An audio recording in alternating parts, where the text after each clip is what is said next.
आज की क्लास जो है वो वैक्सिंग पर है। वैक्सिंग की फुल थ्योरी मैं आप लोगों के साथ शेयर करूंगी। अगर ये थ्योरी आप नोट डाउन कर लेते हो और वीडियो को एंड तक देखते हो तो आप लाइव में कभी भी आपको कोई प्रॉब्लम नहीं होगी। और ये कोर्स फ्री करवाया जा रहा है तो आपको इससे फायदा उठाना चाहिए और इस वीडियो को आपने एंड तक देखना है। पहले जी हम लोग ये देखते हैं कि एडवांस ब्यूटेशन कोर्स टॉपिक हमारा वैक्सिंग हो गया है। फिर हम लोग देखते हैं कि वैक्सिंग की कितनी फील्ड्स होती हैं। वैक्सिंग हैज 3 फील्ड, 3 किस्म होती हैं। ठीक हो गया। फिर वैक्सिंग के हमें बेनिफिट क्या होते हैं स्किन पर। सबसे पहले तो हेयर रिमूव हो जाते हैं। ठीक है, अनवांटेड हेयर जो आप लोगों के होते हैं वो रिमूव हो जाते हैं। आपकी स्किन जो होती है वो नीट क्लीन एंड फ्रेश हो जाती है। नंबर 2 पे जी डेड स्किन लेयर जो होती है रिमूव हो जाती है, यानी कि जितना भी कालापन होता है या स्किन पर जो वो खुश्की सी आई होती है या जितनी भी डेड स्किन होती है वो हमारी वैक्सिंग से जो है वो ख़त्म हो जाती है। नंबर 3 पे आ जाता है टैनिंग, टैनिंग रिमूव हो जाती है। फिर आती हैं कि वैक्सिंग की टाइप्स कितनी है, काइंड्स और टाइप्स मुख्तलिफ होती हैं। ठीक है, 3 टाइप्स हैं। सबसे पहली टाइप है कोल्ड वैक्स, फिर हॉट वैक्स आती है, देन उसके बाद आती है होम मेड वैक्स। ठीक है, काइंड्स इसकी ये होती हैं, गोला वैक्स होती है, फिर बीन वैक्स होती है, उसके अलावा फिंगर वैक्स होती है, अरीका वैक्स होती है, बहुत सारी काइंड्स हैं। फिर कंडीशन के किन कंडीशन में हमें वैक्स नहीं करनी चाहिए, अगर पफीनेस है वाले बहुत मोटे पस वाले दाने हैं, उसके अलावा जी कट लगे हुए हैं या कोई और ज़ख़म है या एलर्जी वगैरह या कुछ भी इस तरह है तो हम वैक्स नहीं करेंगे।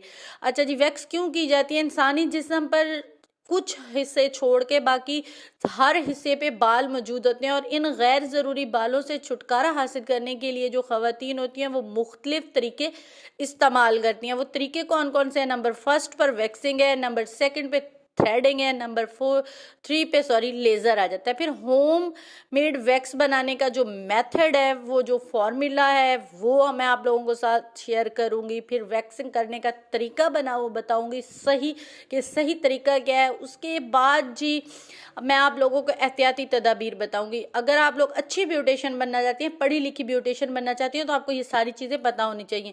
अब जो होम मेड वैक्स के लिए जो चीज़ें चाहिए वो बता देती हूँ। सबसे पहले पैन, फिर स्पून, शुगर, लेमन जूस, ये चीज़ें आप नोट डाउन करें अच्छे से। फिर ग्लिसरीन हमें चाहिए होगी, एलोवेरा जेल चाहिए होगा, स्टोव चाहिए होगा, चूल्हा, प्लास्टिक, वाटर चाहिए होगा और एनी फूड कलर जो भी आप वैक्स को कलर देना चाहते हो। अब बनाने का तरीका आप लोग देख लें। एक आप लोगों ने 1 कप चीनी ले लेनी है और 4 चम्मच उसमें नींबू का जूस डालना है, 1 से 2 चम्मच एलोवेरा का जेल डालना है। आप लोगों ने 3.5 कप पानी डाल के देचकी में ये सारी चीज़ें डाल देनी है और चूल्हे पर देचकी चढ़ा देनी है और हल्की आंच पर आहिस्ता आहिस्ता चम्मच हिलाते रहना है और इसको पकाते रहना है। ठीक है, जब शीरा तैयार हो जाए, शीरे की एक तार बन जाए तो आप लोगों ने जो है इसको उतार लेना है चूल्हे से और ठंडा कर लेना है। ठंडा करने के बाद आपने अपनी स्किन पर लगा के चेक करना है कि क्या हमारी वैक्स सही बनी है या नहीं बनी। अगर आपको फील होता है कि वैक्स ज़्यादा पतली है तो आप लोग क्या करेंगे, थोड़ी देर के लिए और दोबारा इसको चूल्हे पर रख देंगे। अगर आपको लगता है वैक्स रेडी हो जाएगी तो ग्लिसरीन ऐड कर लें। और अगर आपसे गाढ़ी हो जाती है बहुत ज़्यादा तो आप थोड़ा सा पानी डालकर दोबारा इसको पतला कर सकते हैं। लेकिन जो ग्लिसरीन है, जब फुल वैक्स तैयार हो जाएगी तब आपने इसे 2 चम्मच ग्लिसरीन ऐड कर लेना है ताकि स्किन जो है वो सॉफ्ट हो जाए और फूड कलर जो आप ऐड करना चाहो। ठीक है, फिर उसके बाद ठंडा करके जो आप लोगों ने प्लास्टिक के जार में डाल लेना है। अब वैक्सिंग करने के लिए जो हमें ज़रूरी सामान चाहिए, नंबर 1 पर टेल्कम पाउडर चाहिए होता है। उसके बाद ये वैक्स स्ट्रिप्स चाहिए होती हैं, एंटीसेप्टिक वाइप्स चाहिए होते हैं, सूथिंग लोशन, तौलिया, फिर शावर गन पानी के लिए, उसके बाद क्लिनजर, स्क्रब, स्पैचुला या स्टिक्स, वैक्सिंग हीटर या चूल्हा जो आपके पास अवेलेबल हो।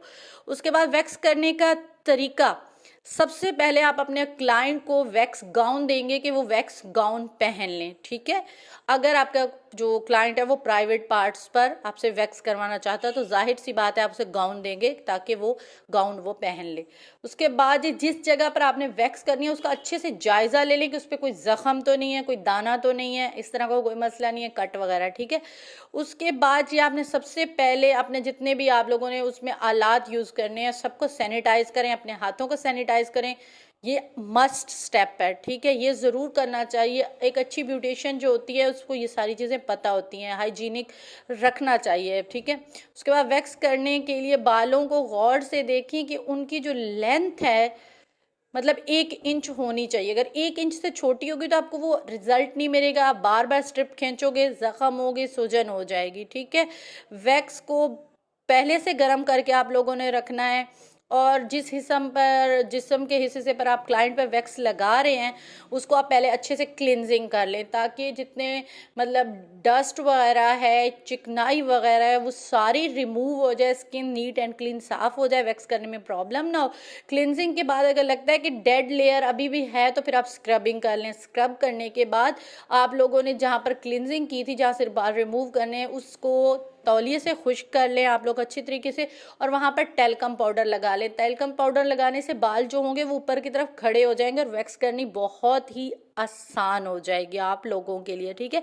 फिर स्ट्रिक या स्पैचुला की मदद से वैक्स जो गरम आप लोगों ने की थी वो बालों के रुख आप लोगों ने लगानी है, ठीक है। बालों के रुख आप लोगों ने लगाने, फॉर एग्जांपल ऊपर से नीचे की रुख आप लोगों ने लगानी है, और जब मुखालिफ सिमत में खींचेंगे तो उससे बाल रिमूव हो जाएंगे। इसी अमल को जहाँ से आप लोगों ने बाल रिमूव करने हैं, जब मैं कल आपको प्रैक्टिकल करके दिखाऊंगी तब भी आपको समझ आ जाएगी। बाल रिमूव करने इसी अमल को आपने बार बार रिपीट करना है तब तक जब तक आपका वैक्सिंग का प्रोसीजर पूरा नहीं हो जाता, ठीक हो गया। उसके बाद जब वैक्स मुकम्मल हो जाए तो पानी से उस एरिया को साफ कर लें। जिल्द पर अगर सुर्खी है या जलन हो रही है क्लाइंट को तो सूथिंग लोशन अप्लाई कर लें, ठीक है। उसके बाद जी एहतियाती तदाबीर आगे कि हमें क्या क्या नहीं करना चाहिए वैक्सिंग के दौरान। इस बात का सबसे पहले आप लोगों को ख्याल रखना चाहिए कि वैक्स ज़्यादा गर्म नहीं होना चाहिए, वरना क्लाइंट की स्किन जल सकती है। नंबर 2, अगर वैक्स करने पर जिस्म के जो हिस्सा है उस पर ज़ख्म है, दाने हैं, तो आप वैक्स नहीं करेंगे। बालों की जो आपकी लेंथ है कम से कम 1 इंच होनी चाहिए। जिस जगह पर आप वैक्स कर रहे हैं 3 से ज़्यादा बार आप स्ट्रिप को नहीं खींचेंगे, वरना वहाँ पर सूजन हो सकती है या ज़ख्म वगैरह हो सकते हैं। अच्छा, वैक्स करते हुए आपने अपनी जिल्द को टाइट रखना है, वरना जो है ना आपके पैचेस बन सकते हैं ब्लैक वाले, या ज़ख्म हो सकते हैं। अगर पस वाले मोटे दाने हैं या कट वगैरह है तो फिर आप वैक्स नहीं करेंगे। वैक्स करते हुए अगर ज़ख्म लग जाता है बाय चांस तो आपने एंटीसेप्टिक वाइप से फ़ौरन साफ़ कर लेना है। अच्छा, हर शख्स के लिए नई स्टिक लेंगे और नई स्ट्रिप आप यूज़ करेंगे, और वैक्स जो है ना जिल्द के हिसाब से करेंगे, अकॉर्डिंग टू स्किन टाइप्स करेंगे वैक्स। सबसे पहले आप लोगों ने क्लिनजिंग करनी है, जैसे कि थ्योरी में मैं आप लोगों को बताया था कि क्लिनजिंग से डेड स्किन जो होगी हमारी रिमूव हो जाएगी, चिकनाई ख़त्म हो जाएगी, गर्दो गुबार जो है वो साफ़ हो जाएगी। क्लिनजिंग करनी है अच्छे तरीके से, आपने हैंड की या जिस भी एरिए से आप लोग जो है वो बाल रिमूव करना चाहते हैं उस एरिए की आप लोगों ने क्लिनजिंग करनी है। और फिर क्लिनजिंग करने के बाद स्पंज की मदद से आपने अपने हाथ को साफ़ कर लेना है। आप बॉडी के जिस पार्ट पे भी कर रहे हैं साफ़ कर लेना है, उसके बाद ड्राई कर लेना है टॉवल के साथ। नेक्स्ट जी, ये वैक्स मैं आपको पहले दिखा रही हूँ कि ये मेरे पास सॉफ्ट वैक्स है, और ये जो ये शुगर वैक्स भी कहलाती है, सॉफ्ट वैक्स भी है, और ये मेरे पास फिंगर वैक्स है। ये फेस एंड बॉडी के लिए यूज़ होती है। सॉफ्ट वैक्स जो होती है सिर्फ बॉडी के लिए यूज़ होती है। बाकी ये देख लें मेरे बाजू पे बाल बहुत ही कम है, बहुत ही माइनर से हैं, लेकिन फिर भी मैं ना आपको डेमो दूंगी और आपको दिखाऊंगी कि वैक्स किस तरीके से करते हैं। मैंने आपको बताया था क्लिनजिंग के बारे में, ये वाला क्लिनजिंग मिल्क मैंने यूज़ किया था, स्क्रब मैंने यूज़ नहीं किया। अगर आप लोगों की स्किन बहुत ख़राब है तो आप स्क्रबिंग कर लें। उसके बाद जी ये वाइप्स मैंने आप लोगों को जो बताए थे वो वाले हैं। उसके बाद एस्ट्रोजन रखें ताकि कहीं कट वगैरह लग जाए, तो टोनर ज़रूर रखें, और टेल्कम पाउडर, ये चीज़ें मस्ट होनी चाहिए जब आप जो है वैक्स कर रहे हों। तो सबसे पहले अब जी टेल्कम पाउडर को मैं ये इस तरह मैंने एक बॉक्स में रखा हुआ है, अब मैं उसको अप्लाई कर रही हूँ अपने बाजू के ऊपर।